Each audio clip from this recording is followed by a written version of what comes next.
বিবি ডাকতে বলে, স্বামী দুনিয়ার মধ্যে কিচ্ছু চাই না, আপনার কাছে বাড়ি চাই না, আপনার কাছে টাকা চাই না, সম্পদ চাই না রে স্বামী। আপনি আমাকে একটু সুযোগ করে দিবেন, আমিও যেন সময় মতো মতো 5 ওয়াক্ত নামাজ আদায় করিয়া আপনার সঙ্গে রাসূলুল্লাহর সঙ্গে জান্নাতে যেতে পারি।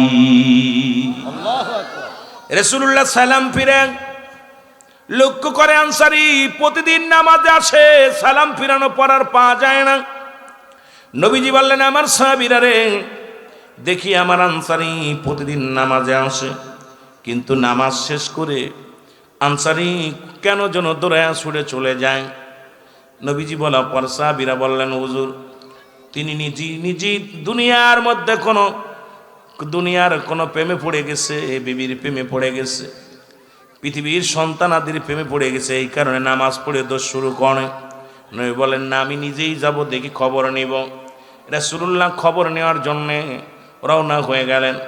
বাড়িতে যে সালাম দিলেন, আসসালামু আলাইকুম আহলাল বাইত, একবার নয় দুবার নয়, নবী তিনবার সালাম দিলেন। কয়বার? 3 বার রাসূলুল্লাহ সালাম দিলেন, সালামের উত্তর পাইলেন না। নবী মনে কষ্ট পায়া নবীজি ফিরে আসলেন। পিছন থেকে সাহাবী রাসূলুল্লাহর পিছে পিছে দৌড়ে এসে সালামের উত্তর দেয়, ওয়ালাইকুম আসসালাম ইয়া রাসূলুল্লাহ, ওয়ালাইকুম আসসালাম ইয়া হাবিবাল্লাহ, ওয়ালাইকুম আসসালাম ইয়া রাহমাতাল লিল আলামিন। নবীজি বললেন, আনসারীর 3 বার সালাম দিয়েছিলাম, তুমি 3 বারই উত্তর দিলা, তার মানে আর বুঝতে বাকি নাই, তুমি সালাম শুনেছিলা, উত্তর দাও নাই। তুমি কি জানো না সালাম দেয়া সুন্নাত, উত্তর দেওয়া ওয়াজিব? তুমি উত্তর দিলে না, কারণটা কি? আনসারী বলে, ইয়া রাসূলুল্লাহ ইয়া হাবিবাল্লাহ, আমি কেন সালামের জবাব দিই নাই এটা আমি এভাবে বলতে পারবো না। যদি আপনি আমার বাড়িতে যাইতেন, যদি একটু দয়া করে বাড়িতে যাইতেন, বলতে পারতাম। নবীজি বলেন, চলো। রাসূলুল্লাহ চলে গেলেন। কেমন নবীজি? নবীজি কেমনি বলেন, এই বায়ানাত, উত্তম ব্যবহার, উত্তম আখলাক, উত্তম চরিত্র যা রাসূলের ভিতরে ছিল। পৃথিবীর মধ্যে স্বামী হিসেবে রাসূল শ্রেষ্ঠ, রাষ্ট্রনায়ক হিসেবে শ্রেষ্ঠ, নেতা হিসেবে শ্রেষ্ঠ, নবী হিসেবে শ্রেষ্ঠ। মুসলমান এই পৃথিবীর মধ্যে যেদিকে তাকাবেন সেদিকেই নবীজি শ্রেষ্ঠতার আসনে বসেছে। আল্লাহ এই পৃথিবীর মধ্যে 2 নাম্বার করে নাই, সব জায়গায় নবী 1 নাম্বার। জোরে বলেন ঠিক কিনা? সব জায়গায় পৃথিবীর মধ্যে যেখানে তাকাইবেন সেখানেই রাসূলুল্লাহ শ্রেষ্ঠত্ব দান করেছে আমার আল্লাহ। তাকে মর্যাদা, এত বড় মর্যাদা আল্লাহ রাব্বুল আলামিন দান করেছে। এবার আনসারীর বাড়িতে নবী গেলেন। বলে, আনসারী রে, ঘরের মধ্যে এত বড় গর্ত কেন? যখন দরজাটা খুলে দিলেন, খোলা পর দেখে ঘরের ভিতর বিশাল একটা গর্ত খোঁড়া। আল্লাহর নবী বলে, আনসারী রে, তোমার ঘরের মধ্যে এত বড় গর্ত খোঁড়া কেন? বলে, ইয়া রাসূলুল্লাহ ইয়া হাবিবাল্লাহ, এই গর্তের মধ্যে আপনি যখন আমাকে সালাম দিয়েছিলেন, ইয়া রাসূলুল্লাহ ইয়া হাবিবাল্লাহ, আমি এই গর্তের মধ্যে উলঙ্গ অবস্থায় বসেছিলাম। এ মায়ার নবী, আমি এই জন্য আপনার সালামের জবাব দিতে পারি না। নবী বলেন, কি বলতে চাও? বলে, হুজুর আমরা স্বামী স্ত্রী মিলে মাত্র 1 খানা কাপড়, যখন আমি নামাজে যাই তখন আমার বিবি উলঙ্গ হয়ে গর্তের মধ্যে বয়া থাকে। আবার আমি যখন সালাত শেষ করে নবী গো বাড়িতে আসি, বাড়িতে এসে আমি গর্তের মধ্যে ঢুকে যাই, কাপড়টা খুলে দিই, আমার বিবি কাপড়টা পরে ওযু করে নামাজে দাঁড়ায়া যায়। আর আপনি যখন আজ আমাকে সালাম দিয়েছিলেন তখন আমার গায়ের মধ্যে কোনো পোশাক ছিল না, আমার পণ্যের মধ্যে কোনো পোশাক ছিল না, এই কারণে আপনার সালামের জবাব আমি নিতে পারি নাই। আল্লাহর নবীর চোখের পানিগুলো ছেড়ে বলে, আনসারী আয়, আয় রে আনসারী।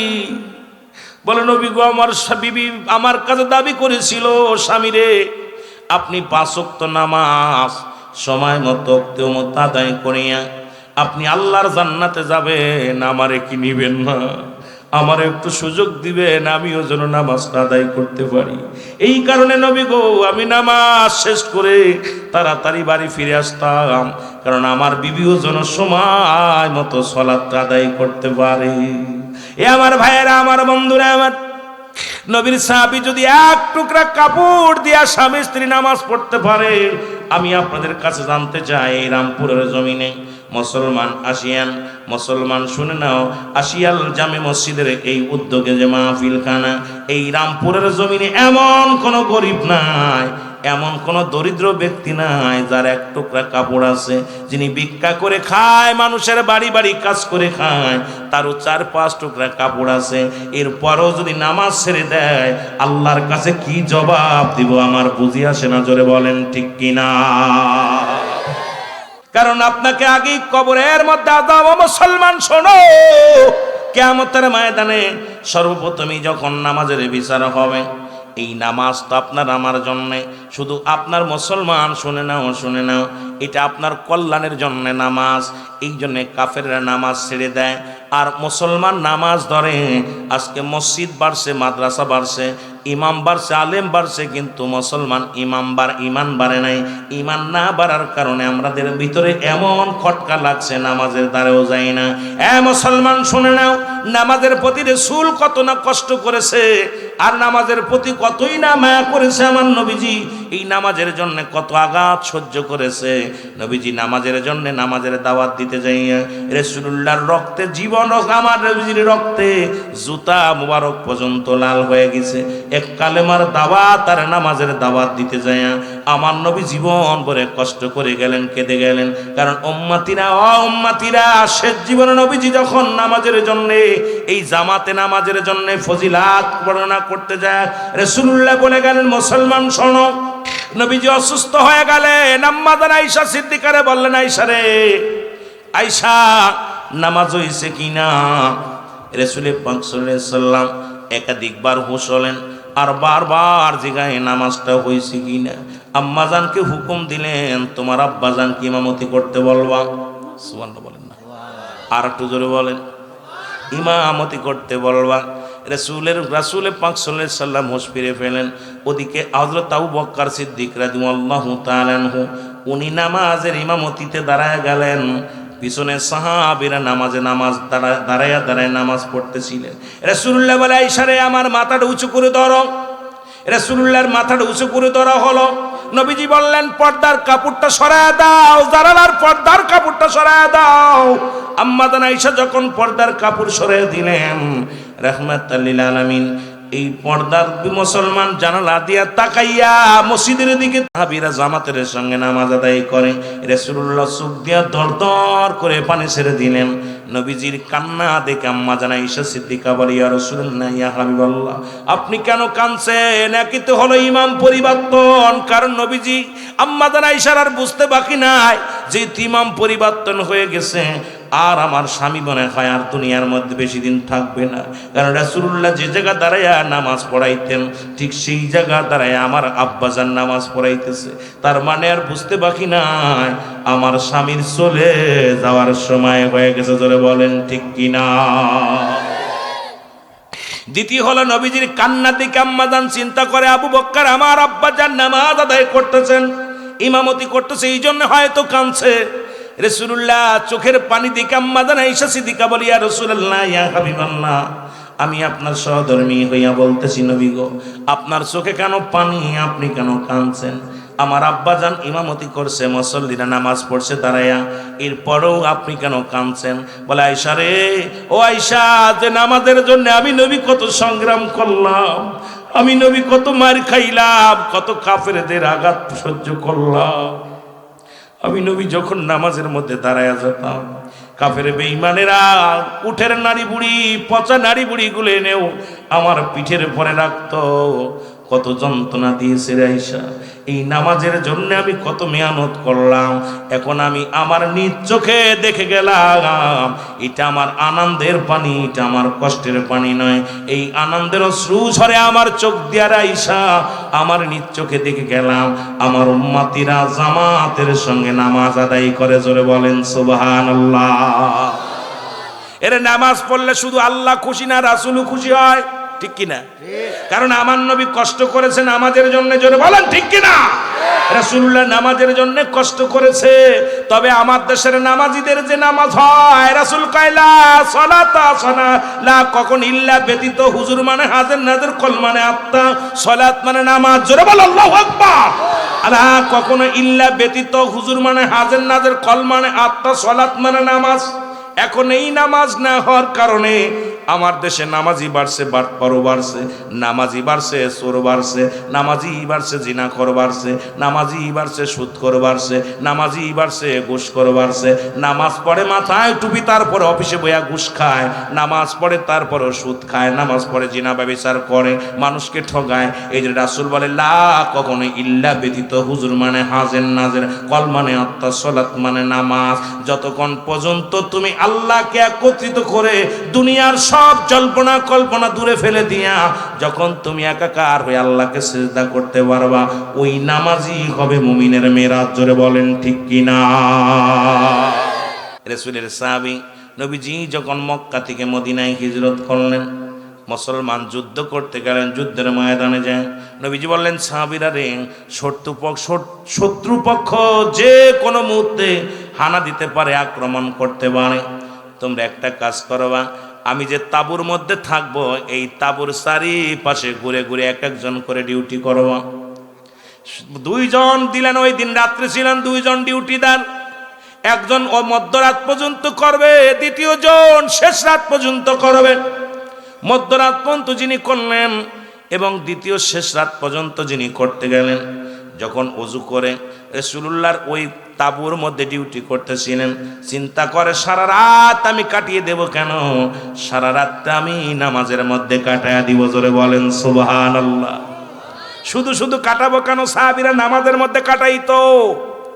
এমনও সাহাবী ছিল 2 রাকাত নামাজের মধ্যে রাত শেষ করে দিছে, 2 রাকাত নফল নামাজের মধ্যে রাত শেষ হয়ে গেছে। ওই মুসলমান শোনো, রাত কমতে গেছে, পুরো কোরআন শরীফ পুরোটা তেলাওয়াত করে ফেলেছে ওই 1 রাকাত 2 রাকাত নামাজের মধ্যে। আর আমাদের ইমাম সাহেব যদি একটু বড় সূরা ধরে পিছন থেকে আমার ভাইরা, আমার বন্ধুরা, রাত্র যখন নামাজ ওযু করে নামাজে দাঁড়ায় গেছে, শত্রুপক্ষ তীর মারছে। শত্রুপক্ষ গাছ মনে করে, চিন্তা করে দেখি এটা গাছ না মানুষে পাহারা দেয়। রুকুর মধ্যে এত সুন্দরভাবে দাঁড়ায় বসে দাও মুসলমান, ওই রুকুর মধ্যে যায় বলতেছে সুবহান রাব্বিল আযীম। এত সুন্দরভাবে আল্লাহ আমি কঠোর হয়ে গেলাম, দুনিয়ার সব অন্যায় কাজ থেকে ছেড়ে দিলাম, এবং সিজদার মধ্যে যায় বলে সুবহান রাব্বিল আলা। বান্দা নত হও, নত হও, দুনিয়ার কারণ নয়, একমাত্র সিজদা করো আমার আল্লাহরে। আল্লাহ বলেন বিসমিল্লাহির রাহমানির রাহিম, কুল হুয়াল্লাহু আহাদ আল্লাহুস সামাদ লাম ইয়ালিদ ওয়া লাম ইউলাদ ওয়া লাম ইয়াকুল লাহু কুফুয়ান আহাদ। আল্লাহ বলে বান্দারে আমি আল্লাহ এক। সিজদা করব কয়জন রে? জোরে বলেন কয়জন রে? আল্লাহর নবী সাহাবীরা এমন ভাবে আল্লাহকে এক ভাবতেন, এক আল্লাহরে সিজদা করতেন, মানুষকে পূজা করতেন না, দেবদেবীর পূজা করতেন না, পৃথিবীর মধ্যে যারা চন্দ্র পূজা করতেন না, তারা একমাত্র আল্লাহরে কি করতেন? আল্লাহ পাকে সিজদা করতেন। কারণ তারা জানতো আল্লাহ বলে, আল্লাহ ডাকতে বলে হাবিব আমি আল্লাহ এক, কাউরে জন্ম দিই নাই, কারো থেকে জন্ম নিই নাই, আসমান জমিনের মধ্যে আমার সমতুল্য, আমার সমকক্ষ আর কেউ নাই, সারা পৃথিবী আমার মুকাফিকি, আমি কারোর মুকাফিকি নয়। এখন সাহায্য করনেওয়ালা কে? আল্লাহ। জোরে বলেন কে? আল্লাহ। আমরা সিজদা করব কার? আল্লাহ। আইন মানব কার? আল্লাহ। গোলামি করব কার? সাহাবীরা এমন ভাবে গোলামি করছে, আল্লাহ তীর মারছে, তীরটা আসিয়া উরতের মধ্যে লেগে গেছে, তীরটা পার ওপার হয়ে গেছে। নামাজ আর একটা তীর মারছে, তীরটা যখন বুকের মধ্যে লাগবে, সাহাবী চিন্তা করে তীরটা যদি বুকের মধ্যে লাগে আমি মারা যাব। আর ওদিকে রাসূলুল্লাহর উপর আক্রমণ করবে কাফেরেরা। সঙ্গে সঙ্গে নামাজটা ছেড়ে দিছে। নামাজ ছেড়ে দিয়ে রাসূলুল্লাহ তাঁবুর মধ্যে, তাঁবুর পাশে আবার কাঁদতেছে না, দাঁড়িয়ে আছে। আমার নবী যদি জেগে যায়, আমার শব্দ শুনে রাসূল যদি জেগে যায়, আরে আমার নবীজি কষ্ট পাবে। রাত কেটে গেল, ফজরের নামাজের সময় হয়ে গেল। রাসূলুল্লাহ তাঁবুর ভিতর থেকে উঠলো, উঠে দেখে রে মুসলমান সাহাবী বসে আছে, আরো দুজন সাহাবী। এই তীরটা বের করা সম্ভব নয়, এমনভাবে তীরটা লাগছে, টান দিলে সাহাবী ব্যথা পাবে, বাইর করে মাঝামাঝি, একদম মাঝামাঝি হয়ে গেছে। আমার নবীজি বলতেছে, সাহাবী রে এমনে কেমনে হলো? বলে, ইয়া রাসূলুল্লাহ, ইয়া হাবিবাল্লাহ, আপনার যখন ডিউটি করতেছিলাম, আমি যখন আপনাকে পাহারা দিতেছিলাম, ইয়া রাসূলুল্লাহ, মনে করলাম শুধু শুধু রাতটা জেগে লাভ কি, আমি নামাজের মধ্যে কাটাইয়া দিই।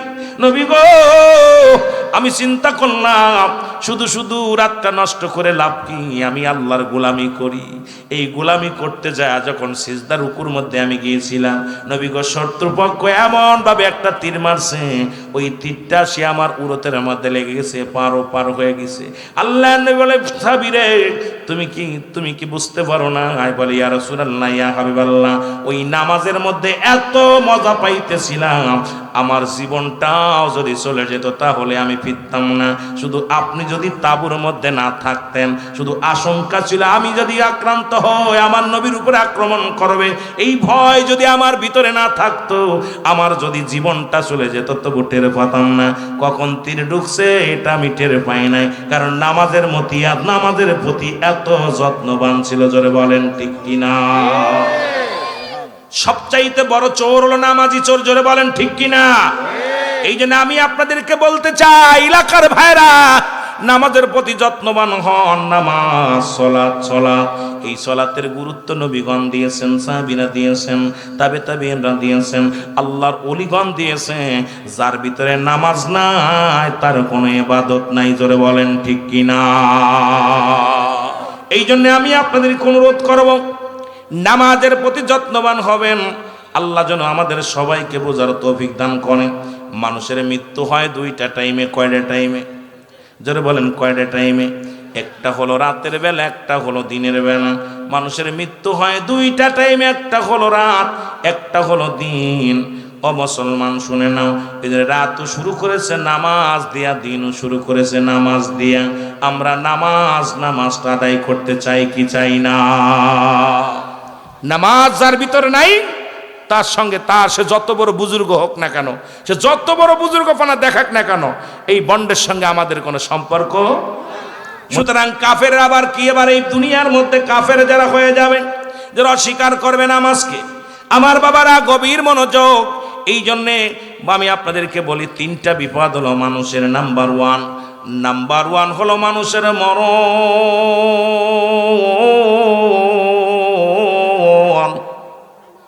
নাম্বার 2 হলো কবর। নাম্বার 3 হলো কিয়ামতের ময়দান। একটার পর একটা বিপদ। 1 নাম্বার বিপদ হলো মানুষের মরণ। এ দুনিয়ার মুসলমান,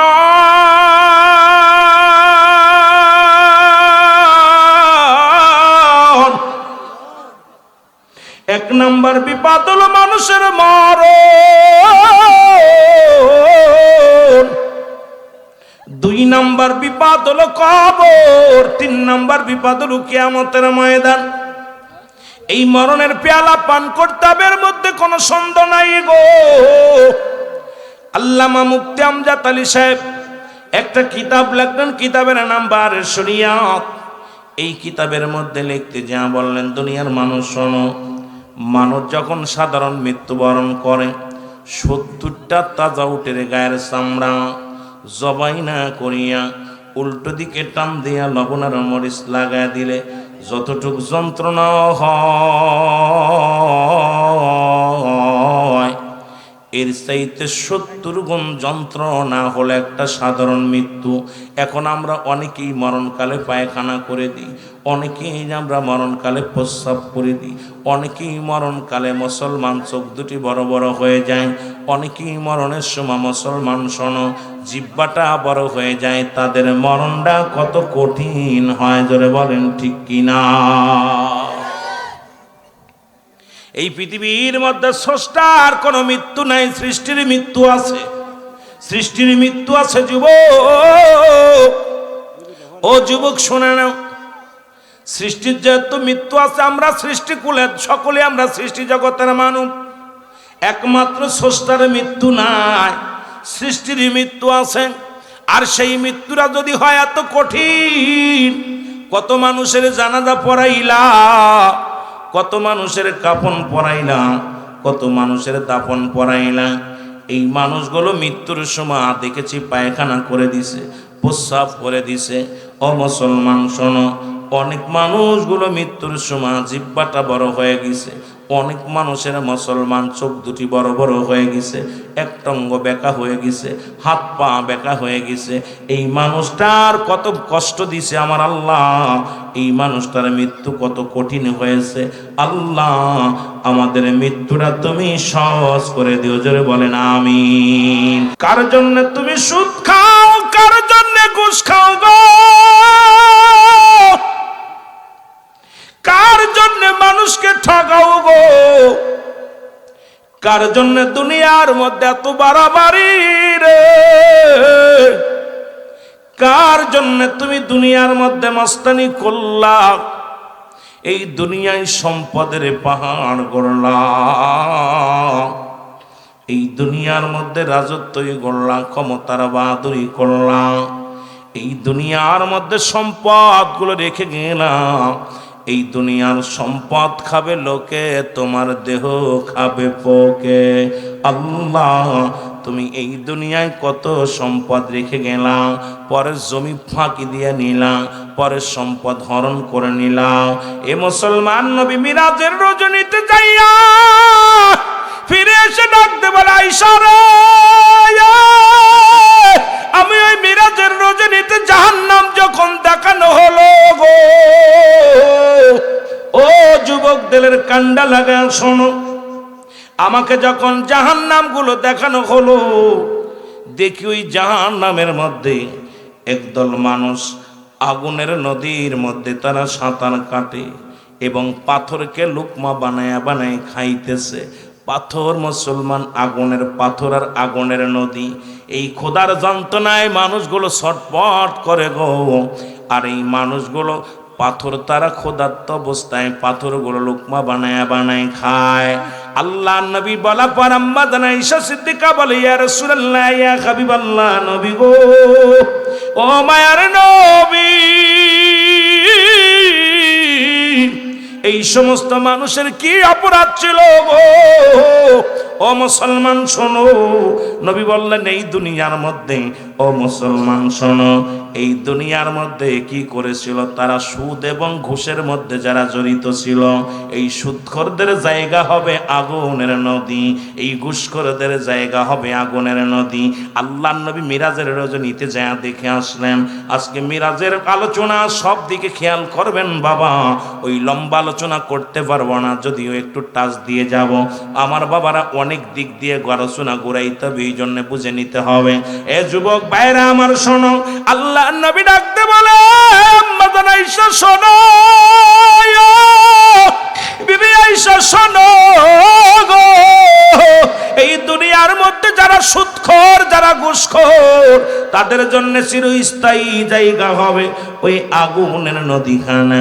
আমার নবী ডাকতে বলে, জাহান্নামের আর একটা গিটে গেলাম, যা দেখি ওখানে কিছু রক্তের সাগরের মধ্যে মানুষগুলো, ওই রক্তের সাগরের মধ্যে তারা সাঁতার কাটতেছে এই মানুষগুলো, আর চিৎকার ফিরে ফিরে কাঁদতেছে।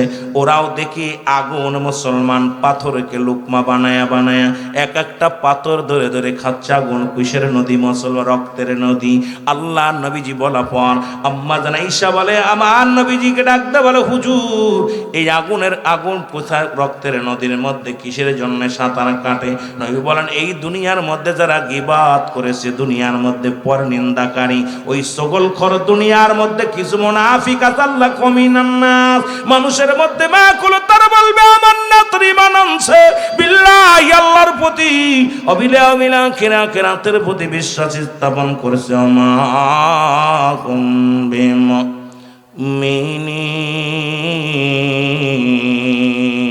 জোরে জোরে চিল্লা বলা যাবেন আল্লাহু আকবার। আল্লাহ ডাকতে বলে, মুনাফিকদের জায়গা হবে কোথায়? শোনো, নাস শব্দের অর্থ হলো মানুষ। আল্লাহর নবী ডাকতে কয়, মানুষের মধ্যে একদল আছে মুনাফিক। রাসূল বললেন, আমি দেখলাম ওই সমস্ত মানুষ যারা সগলখড়ি ছিল গো, যারা গীবাত করছিল, যারা পরনিন্দা করত, আল্লাহ রাব্বুল আলামিন তাদেরকে আগুনের নদী, ওই কুশার মুসলমান কোথায় রক্তের নদীর মধ্যে তারা সাঁতার কাটবে। আর দুনিয়ার মধ্যে গীবাত করে থাকার কারণে ওই লুকমা বানাইয়া, পাথরকে লুকমা বানাইয়া খায়। ও মুসলমান শুনে নাও, ও আমার যুবক বন্ধুরা শোনো, আমার নবীজি আল্লাহ পাক জান্নাত দেখাইলেন, জাহান্নাম দেখাইলেন, সব কিছু ঘুরায় দেখাইলেন। আল্লাহ কয় মুমিনের জন্য প্রস্তুতি করে রাখছে।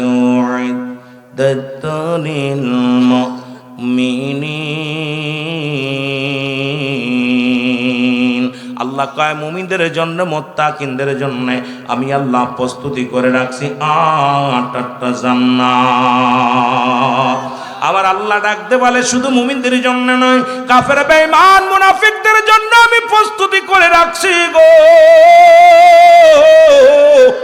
বিসমিল্লাহির রহমানির রহিম। উইদ্দাতুল কাফিরিন, ওই কাফের বেঈমান মুনাফিকদের জন্য আমি আল্লাহ প্রস্তুতি করে রাখছি 7টা জাহান্নাম। মুনাফিকদের জন্য মুসলমান শোনে নাও, এমন যেমন মুনাফিক আছে যারা, এই মুনাফিকরা তৎকালীন জামানাও ছিল। এই জন্য আমি বললাম, আল্লাহ বলো মিনান নাস, মানুষের মধ্যে মায়াকুল, তারা বলবে আমান্না, তারা ঈমান আনছে বিল্লাহি, আল্লাহর প্রতি। তারা নবীর কাছে যা বলতো আমরা ঈমানদার, আমরা মুমিন, আমরা মুত্তাকিন। এই বাটপার কিন্তু এখনো আছে, জোরে বলেন ঠিক কিনা? এরা মুখে মুখে বলে আমরা মুসলমান, নামাজও পড়ে না, মরে বলে মরে মুসলমান, সুদ ছাড়ে না, কয় আমরা মুসলমান ঘুষ ছাড়ে না, কয় আমরা মুসলমান জিনা ছাড়ে না, কয় আমরা মুসলমান গীবাত ছাড়ে না, কয় আমরা মুসলমান পরনিন্দা ছাড়ে না, কয় আমরা মুসলমান দুনিয়ার দুর্নীতি ছাড়ে না, জোরে বলেন ঠিক কিনা? অথচ আল্লাহ বলে ইয়া আইয়ুহাল্লাযীনা আমানু, আল্লাহ বলে ঈমানদারেরা, বিশ্বাসীরা গো,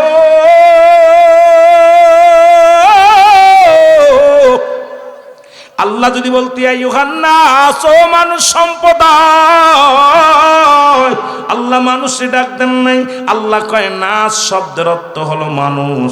এই মানুষের মধ্যে যারা শুনে নাও, এই নাস বলেন আল্লাহ বলে ঈমানদারেরা, বিশ্বাসীরা, শোনো শোনো শোনো, হলো ফিসসিলমি কাফা, পরিপূর্ণভাবে প্রবেশ করে ইসলামের মধ্যে। এখন ইসলামের আবিধানিক শাব্দিক অর্থ হলো 80 থেকে 82টা।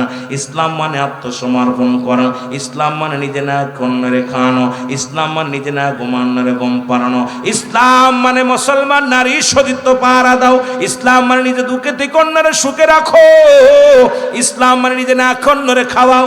এখন ইসলামের আবিধানিক শাব্দিক অর্থ 80 থেকে 82টা। ইসলামের মধ্যে যারা ঢুকবে, এ দুর্নীতি করতে পারে না, এ দুনিয়ার নামাজ ছাড়তে পারে না, হজ ছাড়তে পারে না, যাকাত ছাড়তে পারে না। ইসলামের ভিতরে ঢুকবে যারা, জিনা ব্যভিচার লুটতারাজ করতে পারে না, মিথ্যা বলতে পারে না, চগলখড়ি করতে পারে না। এক কথায় মুসলমান ইসলামের মধ্যে যারা ঢুকবে, এরাই হবে মুমিন, জোরে বলেন ঠিক কিনা? বেলালের গবেষণার মধ্যে নো দাইসাল, নিজেকে নিজে চিনতে হবে। মানারা ফন্নাস, নিজের নফসকে চিনতে হবে। কলবুস সালিম, আত্মাটাকে প্রসিদ্ধ করতে হবে। বেলালের ভিতরে এই রকম একটা ঢুকে গেছে, অন্তরের ভিতরে প্রেম।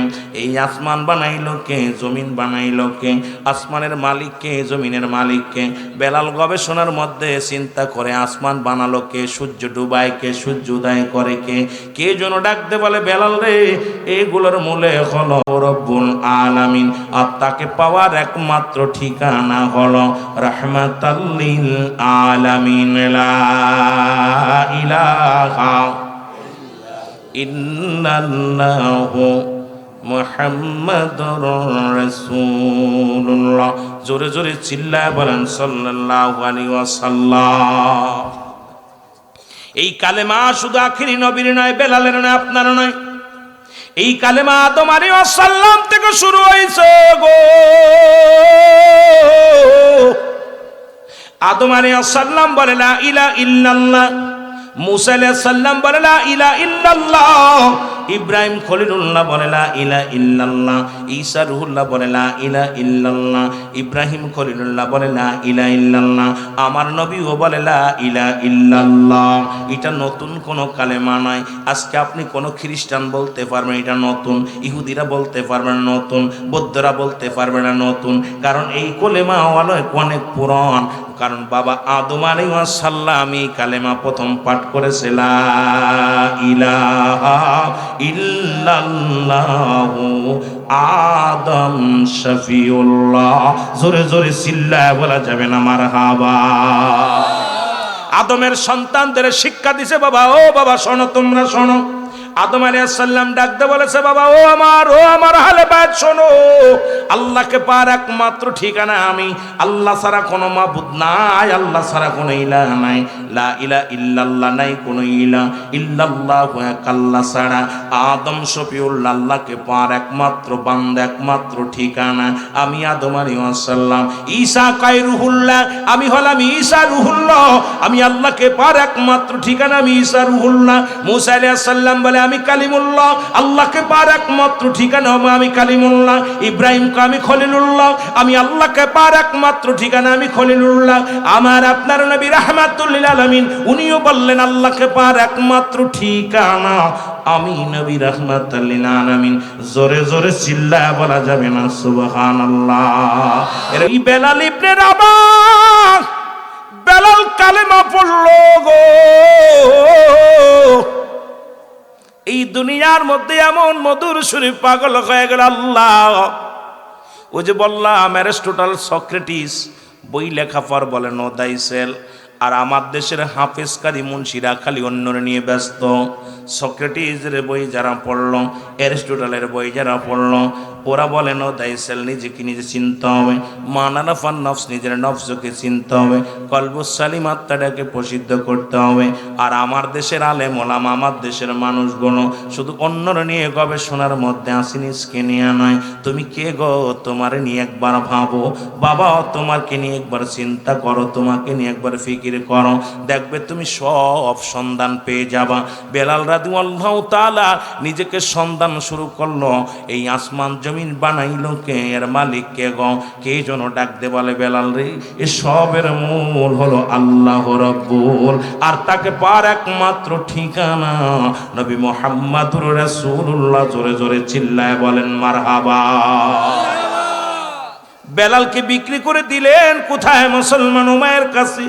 উমাইয়ার নির্যাতন নিপীড়িত হইয়া মৃত্যু শয্যায় যখন হযরত আবু বকর সিদ্দিক রাদিয়াল্লাহু তাআলা আনহু তাকে কোরআন করলেন, রাসূলুল্লাহর কদমে নিয়ে গেলেন, নবীজির কদম মোবারক পাইয়া বেলালের জীবন ধন্য। জোরে জোরে বলেন সুবহানাল্লাহ। আর একটু জোরে জোরে চিল্লায় বলেন সুবহানাল্লাহ। নবীর কদমে বেলাল জায়গা করে নিল। উতবা, সাইবা, আবু জাহেল, আবু সুফিয়ান একবার নবীর কদমে আসিল গো। রাসূলুল্লাহর কদমের মধ্যে দেখে বেলাল রাদিয়াল্লাহু তাআলা এরকম বসে আছে।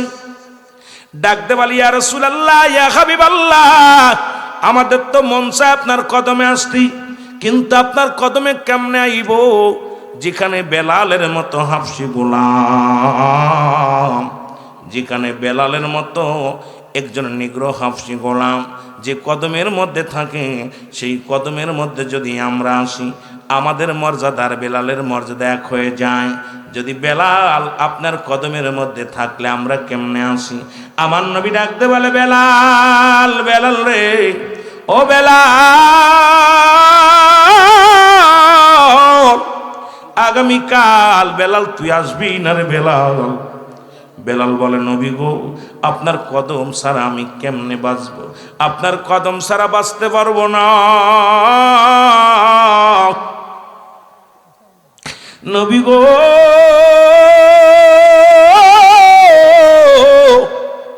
উমাইয়া যত যন্ত্রণা দিয়েছিল, এত আঘাত দিয়েছে, আমি কষ্ট পাই নাই রে।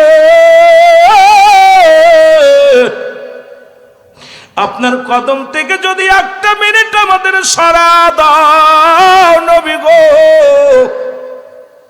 আমি বেলাল বাঁচতে পারবো না। আমার নবী ডাকতে কয় বেলাল রে, শুধু একটা দিন, আগামী দিন আসবি না। উতবা সাইবা আবু জেহেল আবু সুফিয়ান যদি কালেমা পড়ে নাই, এই মারবের বড় বড় নেতারা যদি কালেমা পড়ে নাই গো, ইসলামের দাওয়াত দিতে কতই না মঙ্গল হবে, কতই না শান্তি ফিরে আসবে। নবী কয় বেলাল রে আগামীকাল আসবি না। বেলাল কয় নবী গো আমি তো আপনার কদম ছাড়া বাঁচতে পারবো না। যেদিন পড়েছি আশহাদু আল্লা ইলাহা ইল্লাল্লাহু ওয়াহদাহু লা শারীকা লাহু ওয়া আশহাদু আন্না মুহাম্মাদান আবদুহু ওয়া রাসূলুহু। নবী গো যেদিন আমি পড়েছিলাম এই কালেমা শাহাদাত পড়েছিলাম, সাক্ষ্য দিয়েছিলাম, নবী গো আমি কালেমা পড়ে যখন ঈমান এনেছিলাম সেদিন থেকে দুনিয়ার সব ছেড়ে দিছি নবী গো, আপনার কদম একমাত্র আমার জায়গা বানিয়ে নিছি নবী গো, আপনার কদম ছাড়া আমি বেলাল বাঁচতে পারবো না। জোরে বলেন আল্লাহু আকবার। রাসূলুল্লাহ বলে বেলাল রে শুধু একটা দিন, শুধু আগামী দিন আসবি না। আরবের বড় বড় নেতা উতবা সাইবা আবু জেহেল আবু সুফিয়ান যদি কালেমা পড়ে নেয়, ইসলামের জন্য কতই মঙ্গল, ইসলামের জন্য দাওয়াত দেওয়ার জন্য কতই না উত্তম হবে। বেলাল বলে নবী গো আমি গরিব হওয়ার কারণে আপনার কদমে জায়গা হলো না। যদি মানুষের কাছে হায়াত থাকতো, আল্লাহ মানুষের হাতে যদি হায়াত থাকতো, দুনিয়ার মানুষ আমার হায়াত দিত না। এই দুনিয়ার মানুষের কাছে যদি ঈমান থাকতো, দুনিয়ার মানুষ আমার ঈমান দিত না। আল্লাহ তোমার হাতে ঈমান, এই জন্য আমি বেলাল রে তুমি ঈমান দিছো গো।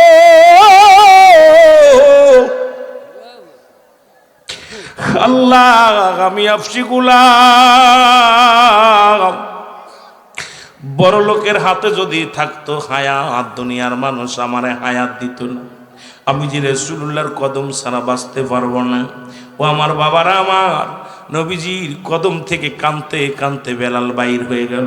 বেলালের চোখের পানি জমিনের মধ্যে পড়ে। আল্লাহ রাব্বুল আমিন ডাক দে বলে জিবরিল, ও জিবরিল তাড়াতাড়ি যাও যাও, আমার হাবিবকে ডাক দে বলো আমার উতবা লাগবে না, আবু জেহেল লাগবে না, আবু সুফিয়ান লাগবে না রে, আমার বেলালের চোখের পানি আমি রব্বি কারীমের কাছে অনেক দামি। জোরে জোরে চিল্লায় বলা যাবে না মারহাবা। বেলালের চোখের পানি আল্লাহর কাছে এত দামি। রব্বি কারীম ডাক দে বলে এ জিবরিল দৌড়ায় যাও, আমার হাবিবকে বলো, আমার হাবিব যেন অতি তাড়াতাড়ি বেলালকে ডাক দেয়, কারণ বেলালের চোখের পানির অনেক দাম। আমার উতবা সাইবা আবু জেহেল আবু সুফিয়ান কারণ লাগবে না, আমার বেলালকে লাগবে। জোরে বলেন মারহাবা। এর নবীর প্রিয় সাহাবী হযরত আবু বকর সিদ্দিক, বলো নবীর প্রিয় সাহাবী, ওরে ভালোবেসে শুইল পাশে, ভালোবেসে শুইল পাশে, যায় আসে তাই দেখো না মদিনা, অসংখ মুমিনের ঠিকানা, বলো না মদিনা মদিনা, অসংখ মুমিনের ঠিকানা। আয় হায় দিদার চেয়ে কাঁদো তোমরা, দিদার চেয়ে কাঁদো তোমরা, হও না নবীর দিওয়ানা মদিনা।